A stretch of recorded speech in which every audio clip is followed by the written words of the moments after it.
نازاد ازل ہے لئی قاف کا سیدہ فاطمہ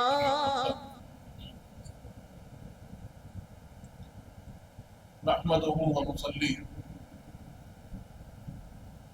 ونسلم على رسوله الكريم وعلى آله الطيبين الطاهرين وأصحابه الأكرمين أجمعين وعلى من تبعهم بإحسان إلى يوم الدين أما بعد وقال تعالى في شأن حبيبه الكريم إن الله وملائكته يصلون على النبي يا أيها الذين آمنوا صلوا عليه وسلموا تسليما اللهم صل على سيدنا محمد وعلى آل سيدنا مولانا محمد وبارك وسلم. برادران عزیز، جیسے آپ سب سماعت فرما رہے تھے کہ ہم حضیر امام حسین علیہ السلام اور آپ کی خانوادے کی شہادت اور اس شہادت کا مقصد کیا ہے اس کو سماعت کر رہے تھے. ہم نے اس بات کو جانا کہ آپ کا جانا، آپ کی شہادت، آپ کی قربانی یہ اللہ کی طرف سے پہلے ہی بیان ہو چکی تھی. حضور پاک نے پہلے ہی اس کی خبر، اس کی اطلاع سنا دی تھی، اور جب بھی اس بات کو، اس واقعے کو یاد کرتے تو سرور کائنات غم کا اظہار فرماتی تھی. برادران عزیز، ہم نے جانا کہ حضور پاک نے ارشاد فرمایا حسین منی وانا من حسین، کہ میں حسین مجھ سے ہے اور میں حسین سے. حضور پاک نے یہ بھی فرمایا کہ یہ دونوں شہزادے میرے جنت کے دو پھول ہیں جنہیں میں سونگتا ہوں. حضور پاک نے یہ بھی فرمایا من آذاہما فقد آذانی، من آذانی آذاہ اللہ، کہ جو ان کو تکلیف دیتا ہے مجھ کو تکلیف دیتا ہے. حضور پاک نے یہ بھی فرمایا انا حرب لمن حاربتم وسلم لمن سالمتم، کہ جو ان سے جنگ کرتا ہے اور مجھ سے جنگ کرتا ہے. برادران عزیز، ایسی سینکڑوں روایات ہمارے سامنے ہیں جہاں پر حضور پاک نے یہ اعلان فرمایا کہ حسنین کریمین سے محبت، اہل بیت اطہار سے محبت، یہ در حقیقت حضور پاک سے محبت کرنا ہے. اور جو اہل بیت اطہار سے محبت کرتا ہے اللہ بھی اس سے محبت کرتا ہے اور اللہ اس کا مقام جنت میں بنا دیتا ہے. اور جو ان سے دشمنی کرتا ہے حضور پاک نے واضح الفاظ میں فرما دیا کہ وہ ان سے نہیں، حضور پاک سے دشمنی کر رہا ہے. جو ان سے جنگ کر رہا ہے حضور پاک نے فرمایا یہ ان سے نہیں مجھ سے جنگ کر رہا ہے. احادیث کریمہ واضح ہے. حضور پاک نے ہمیں یہ بھی بیان کیا مثل اہل بیتی کسفینۃ نوح من رکب فیہا نجا ومن تخلف عنہا غرق.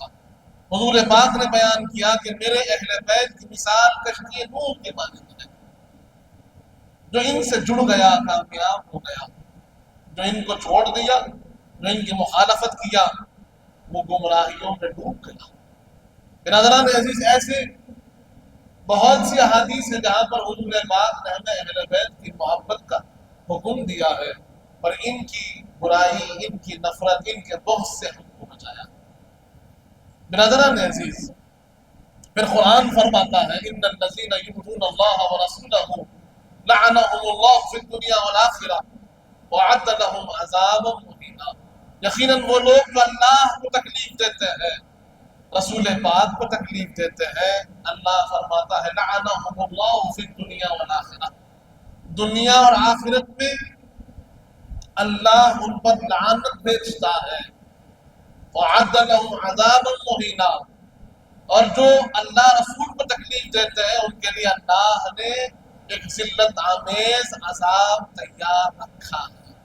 برادران عزیز، واضح طور پر یہ بتا دیا گیا کہ جو سرور کائنات کو تکلیف دیتے ہیں، حضور پاک کو تکلیف دیتے ہیں، اللہ نے ان کے لیے عذاب تیار رکھا ہے، وہ اللہ کی لعنت کے مستحق ہے۔ برادران عزیز، اس حدیث پاک کی روشنی میں ہمیں معلوم ہوتا ہے کہ حضور پاک کو تکلیف دینا، اہل بیت اطہار کو تکلیف دینا، یہ اللہ کے عذاب کا مستحق بنا دیتا ہے۔ اب آج ہم دیکھ رہے ہیں ایک طرف کردار حسینی ہے،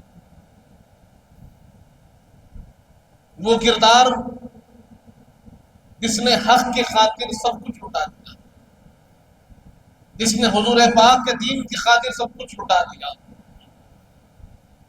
اپنا گھر بار اللہ کی راہ میں پیش کر دیے، وہ امام حسین ہے۔ اور دوسری طرف ایک وہ کردار ہے جو طاقت کے نشے میں اور بے دینی، دنیاوی مال و متاع، دنیاوی عیش و عشرت، دنیاوی طاقت اور سرکشی میں اس قدر گمراہ، اس قدر بے راہ روی کا شکار ہوا کہ نہ اسے حضور پاک کے خاندان کا خیال رہا، نہ حضور پاک کے اہل بیت اطہار کا خیال رہا، نہ حضور پاک کے احادیث کریمہ کا خیال رہا، نہ اللہ کی آیات و قرآن کے احکام کا خیال رہا۔ ایک طرف جہاں وہ اپنی ذاتی طور پر قرآنی احکام کو توڑا کرتا تھا، چھوڑا کرتا تھا، نماز کی پابندی، نماز کو چھوڑنا اس کے لیے عام بات تھی، شراب نوشی عام ہو چکی تھی، بدکاریاں عام ہو چکی تھی، رضاعی رشتے جن کو قرآن نے حرام کیا ان رضاعی رشتوں کو اس نے حلال کر دیا، ہر ایک اسلامی کردار، اسلامی اخلاق کو اس نے پامال کر دیا، اور یہیں پر بات ختم نہ ہوئی۔ کردار اور انداز کی خرابی اس کی حد تک تھی ہوگی، لیکن جب وہ تخت بادشاہت پر بیٹھا تو اس نے نہ خاندان نبوت کا خیال رکھا، اہل بیت اطہار کا خیال رکھا، اور ظلم بھی ایسا ظلم کہ 3 دن بھوکا پیاسا رکھ کر شہید کر دیا۔ اور یہیں پر بات ختم نہیں ہوتی۔ برادران عزیز، یہی یہ ظلم ختم نہیں ہوتا۔ آج لوگوں کے ذہنوں میں یزید کے لیے ہمدردی پیدا کی جا رہی ہے، یہ کوشش کی جا رہی ہے کہ اسے برات دلائی جائے، اسے نیک بتایا جائے، اچھا بتایا جائے، لیکن قرآن کے مفسرین نے تفسیر کی ہے، محدثین نے اپنی کتابوں کی شروحات میں اس کے کردار کے بارے میں لکھا ہے، تاریخ کی کتابیں تو بھری پڑی ہیں۔ برادران عزیز، اگر ہم پڑھیں گے تو معلوم ہوگا، مطالعہ کریں گے تو احساس ہوگا، علم کا حصول ہوگا تو حقیقت سامنے آئے گی کہ یزید کا کردار کیا رہا۔ کربلا کے بعد ظلم نہ رکا، اہل بیت کو شہید کرنے کے بعد یہ معاملہ ختم نہیں ہوا، یہاں سے تو ظلم شروع ہوا ہے۔ برادران عزیز، حضرت عبداللہ بن حنظلہ رضی اللہ عنہ،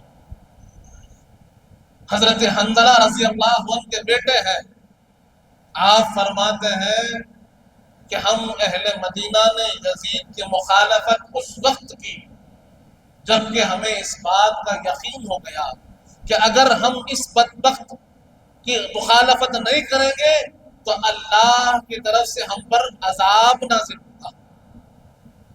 اگر اس کو ہم اپنا پیشوا مان لیں گے، مسلمانوں کا اسے امیر اگر مان لیتے ہیں تو پھر اللہ کا عذاب ہم پر نازل ہوگا۔ یہ صحابی رسول ہے، حضرت حنظلہ کے بیٹے ہیں، اور حضرت حنظلہ کون ہے؟ جنہیں غسیل الملائکہ کہا جاتا ہے، کہ جن کے غسل خود فرشتوں نے دیا تھا۔ جب وہ شہید ہوئے تو ان کا غسل فرشتوں نے دیا، وہ حضرت حنظلہ ہے۔ اور ان کے صاحبزادے حضرت عبداللہ بن حنظلہ فرماتے ہیں کہ یزید کی بدکاریاں، یزید کا ظلم اتنا بڑھ چکا تھا کہ ہم اہل مدینہ نے اس کی بیعت کو توڑ دیا اور اس کی مخالفت کا اعلان کر دیا۔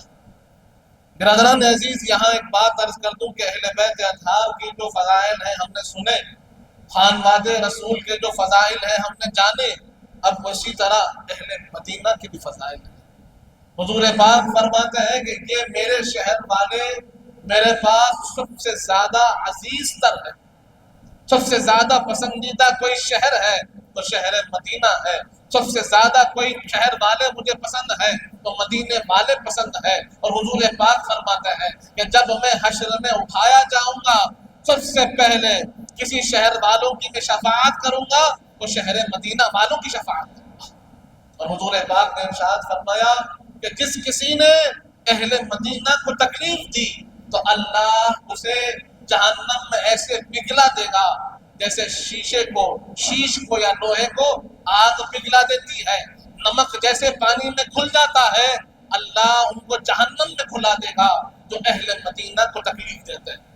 برادران عزیز، اب جب یزید کو یہ بات کا پتہ چلا کہ اہل مدینہ نے اس کی بیعت توڑ دی، اس کے مخالف نعرہ بلند کر دیا، تو اس نے اپنے لشکر کو مدینے کو بھیج دیا۔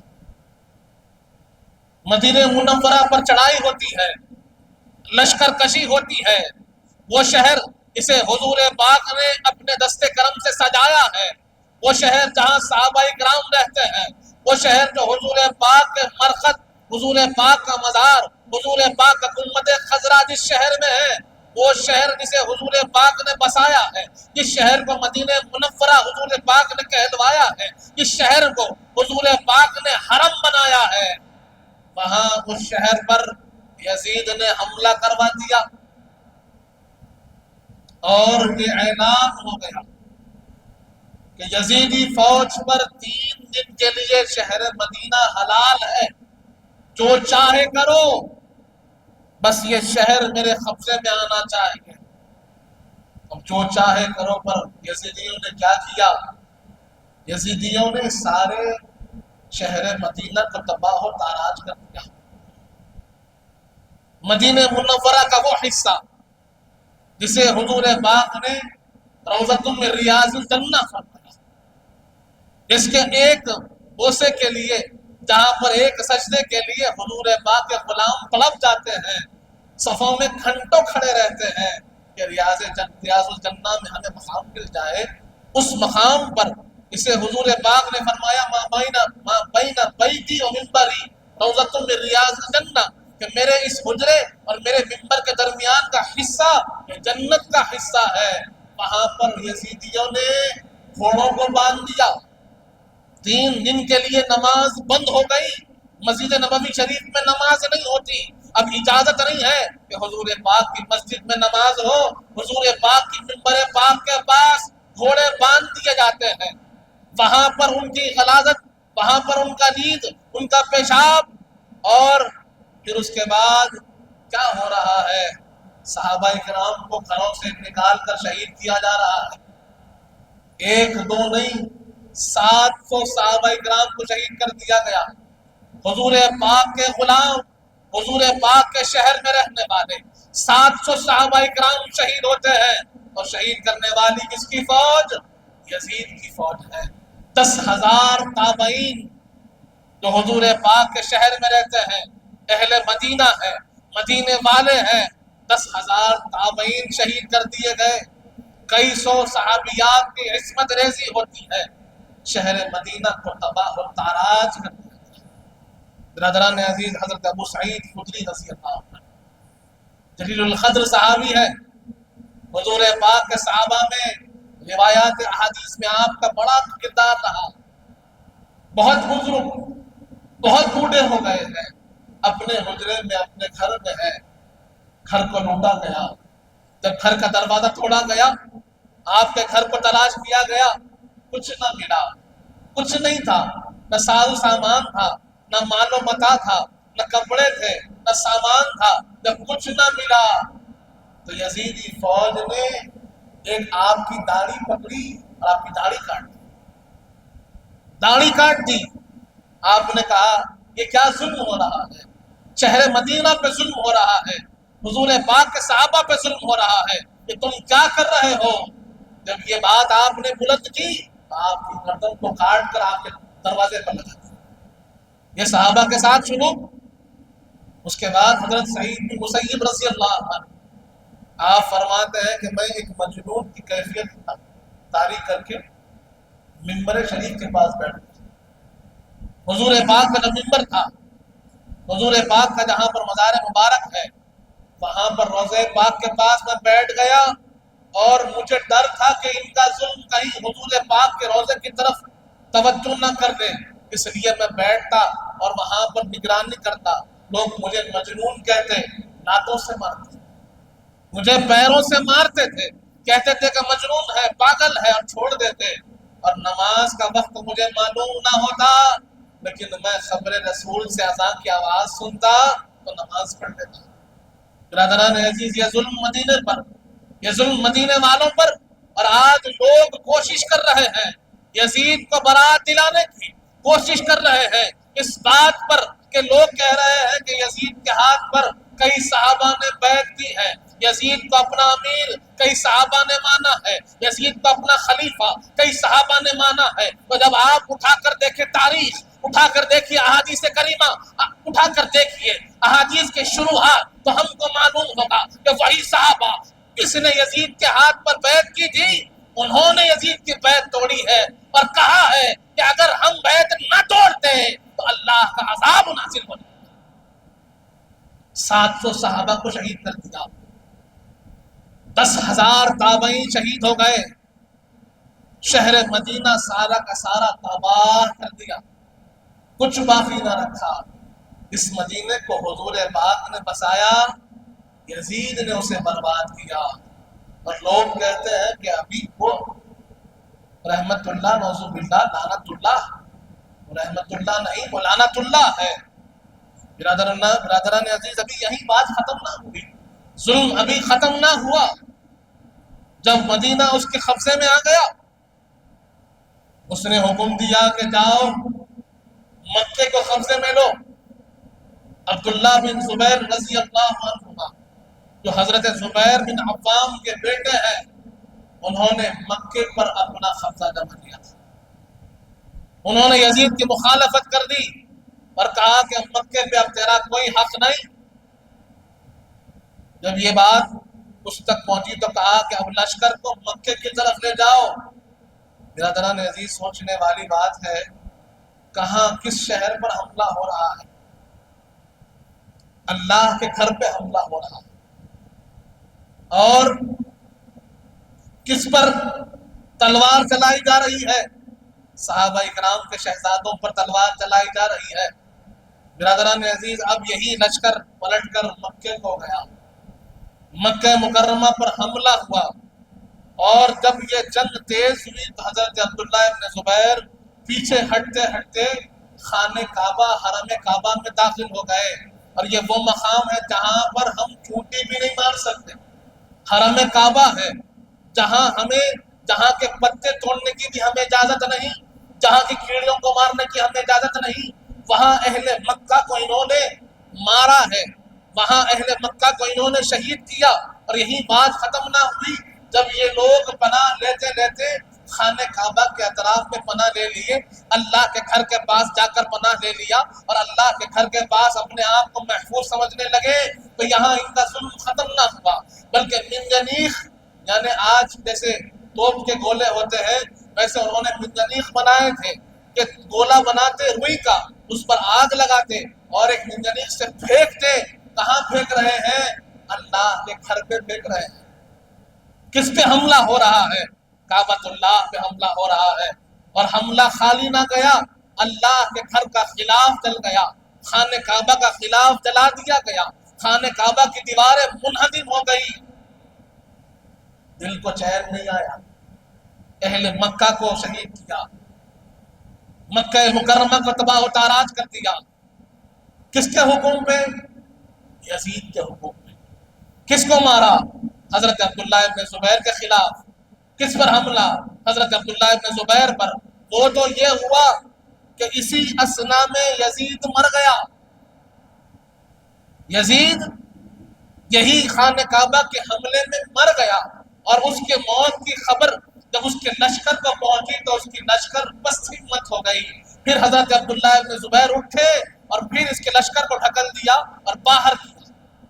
برادران عزیز، آپ سوچئے، حضور پاک کے گھر والوں کو اس نے نہیں بخشا، حضور پاک کے شہر مبارک کو نہیں بخشا، آپ کے شہر والوں کو نہیں چھوڑا، اللہ کے گھر کو نہیں چھوڑا، خانہ کعبہ کو منہدم کر دیا، اس کے بعد بھی آج لوگ اس بات پر آمادہ ہے کہ یزید کو اچھا کیا جائے، بھلا بتایا جائے، اس کے برات کو ثابت کیا جائے، اسے جنتی لکھ دیا جائے، اور اس کے لیے کوشش ہو رہی ہے۔ کہیں پر کہہ رہے ہیں کہ نہیں صحابہ کرام اس کے ساتھ تھے، کہیں کہہ رہے ہیں کہ وہ حدیث خشتم دنیا ہے، کہیں کہہ رہے ہیں کہ اس کا ہاتھ نہیں تھا، کہیں کہہ رہے ہیں کہ اس نے توبہ کر لی تھی۔ ارے کہاں پر یہ باتیں لکھی ہوئی ہے؟ تاریخ اٹھا کر دیکھو تو معلوم ہوگا۔ اکابر علماء کرام نے لکھا ہے، علامہ جلال الدین سیوطی نے لکھا ہے، علامہ محمود آلوسی نے لکھا ہے، ابن حجر عسقلانی نے لکھا ہے، اور یہاں تک کہ امام احمد بن حنبل جو ائمہ میں بڑی مقام رکھنے والے، آپ نے لکھا ہے کہ میں یزید کو کافر قرار دیتا ہوں، صرف گمراہ نہیں، صرف ملعون نہیں، بلکہ آپ نے کہا میں کافر قرار دیتا ہوں کہ جس نے اللہ کو تکلیف دی ہے، رسول پاک کو تکلیف دی ہے، وہ اس کا دین سے کوئی تعلق نہیں۔ برادران عزیز، آج ضرورت ہے اس بات کو سمجھنے کی کہ ہمیں اس کردار کو اپنانا ہے، وہ کردار حسینی ہے، جس راہ پہ چلنا ہے وہ راستہ امام حسین کا راستہ ہے، وہ راستہ اہل بیت اطہار کا راستہ ہے، وہ راستہ خلفائے راشدین کا راستہ ہے، وہ راستہ رسول پاک کا راستہ ہے۔ اور اگر اس راستے کو چھوڑیں گے تو آج یہ یزیدی ہمیں کھینچ کر لے جا رہے ہیں گمراہی کی طرف، بے راہ روی کی طرف۔ برادران عزیز، اپنے بچوں کو، اپنے آپ کو صحیح راہ پر رکھیں، قرآن و حدیث کو پڑھیے صحیح انداز میں، قرآن و حدیث کو پڑھیے حضور پاک کے حکم کے مطابق، اہل بیت اطہار کے طریقے پر۔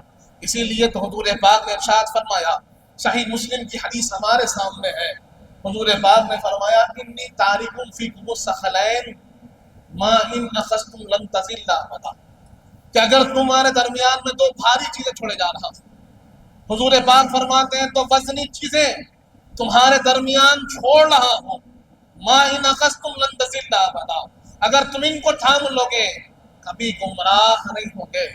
حضور پاک نے فرمایا پہلی چیز کتاب اللہ، اللہ کی کتاب قرآن مجید، اور دوسرا فرمایا اہل بیت ہجرتی، میری اہل بیت میری ہجرت ہے، ان کو تھامے رکھو کبھی گمراہ نہیں۔ برادران عزیز، حضور پاک نے راستہ ہمیں بتایا ہے، احادیث کریمہ ہمارے سامنے ہے، ہمارا کام ہے کہ اس راستے پہ چلیں جو رسول پاک کا راستہ ہے، اس راستے پہ چلیں جو اہل بیت اطہار نے چل کر بتایا ہے، اس راستے پہ چلیں جو خلفائے راشدین کا راستہ ہے۔ برادران عزیز، آج لوگ ہمارے ایمان پر ڈاکہ ڈالنے کے لیے تیار ہیں، ہمارے بچوں کو غلط راہ پہ لے جانے کے لیے تیار ہیں، اور آج آسان ہو گیا ہے کسی بھی چیز کو غلط طریقے سے اختیار کرنا۔ تو علم حاصل ضرور کریں، اور یہ بھی دیکھیں کہ علم آپ کس سے لے رہے ہیں، علم کا حصول کس سے ہو رہا ہے، یہ دیکھنا بھی بڑا ضروری ہے۔ یہی میرا آپ سے معروضہ ہے کہ اپنے اندر تبدیلی لے کر آئیں، اپنے اندر نیکی پیدا کریں، اپنے اندر اللہ سے تعلق پیدا کریں، اپنے اندر وہ حضور پاک کی محبت کو پیدا کریں۔ اسی لیے حضرت شیخ الاسلام نے بڑا خوب فرمایا ہے کہ حسینیت جسے کہیے وہ سب کے بس کی نہیں، حسینیت جسے کہیے وہ سب کے بس کی نہیں، خدا کی دین ہے وہ جس کو سرفراز کرے۔ اللہ نے ہمیں یہ محبتوں سے نوازا ہے، اب ہماری ذمہ داری ہے کہ اپنا کردار، اپنے اخلاق بھی ان کی طرح بنائیں، اپنا مزاج بھی ان کی طرح بنائیں، سچائی اور اچھائی کے راستے پہ چلنے والے ہیں۔